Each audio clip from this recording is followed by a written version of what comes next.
Hello guys, बाबा यहाँ हुनुहुन्छ। हामी चाहिँ मुक्तिनाथ आउनुभन्दा 2 किलोमिटर मात्र बाँकी थियो। त्यहाँनिर चाहिँ हाम्रो गाडी बिग्रियो। गाडीको अगाडिको त्यो समथिङ बेल्ट खुस्किएछ। अनि त्यहाँ हाम्रो गुरुजी चाहिँ मुक्तिनाथ माथि जानु भएको छ। गएर मिस्त्रीलाई वर्कसपबाट एउटा टेक्निकल मान्छेले लिएर आइसक्नु भएको छ। गाडी बन्दैछ, अलिक परै बन्दैछ। मम्मीहरू दादाहरू त्यहीँ हुनुहुन्छ। बाबा र म चाहिँ अलि अगाडि हिँड्दै आएको। अब अलि धेरै बढी हिँड्यो भने फेरि सास फुल्छ भनेर रेस्ट गर्दै गर्दै हिँड्नुपर्छ हैन। यस्तो छ, यु क्यान सी गाइस, यस्तो स्वर्ग छ यहाँ। बाबालाई केही अप्ठ्यारो भएको छ? सायद त्यस्तो अक्सिजनहरू नपुग्ने त्यस्तो केही छैन नि। प्लान्टहरू छ, त्यही पनि धेरै त्यस्तो हुँदैन पहिला जस्तो। अलि जाडो मौसममा चाहिँ अलि अप्ठ्यारो चाहिँ हुन्छ हैन। अब हिउँ पऱ्यो बेला अहिले चाहिँ त्यस्तो छैन। अहिले चाहिँ हामी यहाँ यो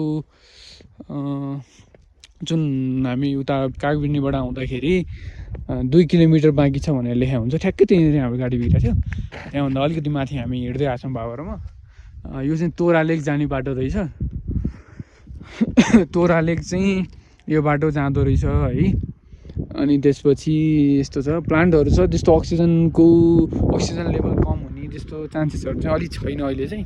अब अलिक विन्टर सिजनतिर चाहिँ त्यस्तो हुन्छ, अलिक कम चाहिँ हुन्छ। तर अहिलेसम्म हामीलाई त्यस्तो भएको छैन, हिँडी पनि रहेको छौँ।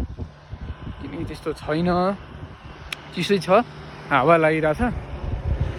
बाटो पनि अब बाटोकोहरूको कुरा गर्दा पनि एकदम राम्रो छ हैन। एकदम स्वर्ग के, यही नै हो हेभेन भनेको चाहिँ। मान्छे मर्दाखेरि पनि स्वर्ग जान पाऊँ भन्छन् नि, त्यो होइन। जिउँदै हुँदा स्वर्ग आउने रहेछ, मरेपछि त कहाँ गइन्छ थाहा नै हुँदैन होइन। त्यो हो नि त।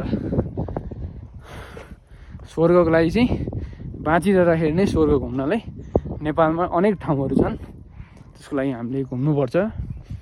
त्यो हो। अझै फ्यामिलीसँग घुम्दा एकदम मजा, छुट्टै मजा आउँछ। मेरो बाबा हुनुहुन्छ,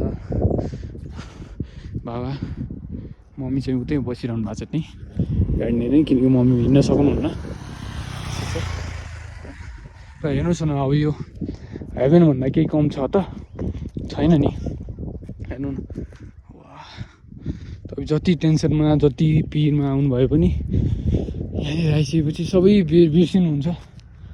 यस्तो रमाइलो ठाउँ, के गर्नु, यस्तो रमाइलो ठाउँ छ। यति राम्रो छ बाटोहरू, गाडीहरू आइरहेछ, टुरिस्टहरू धेरै आइरहनु भएको छ।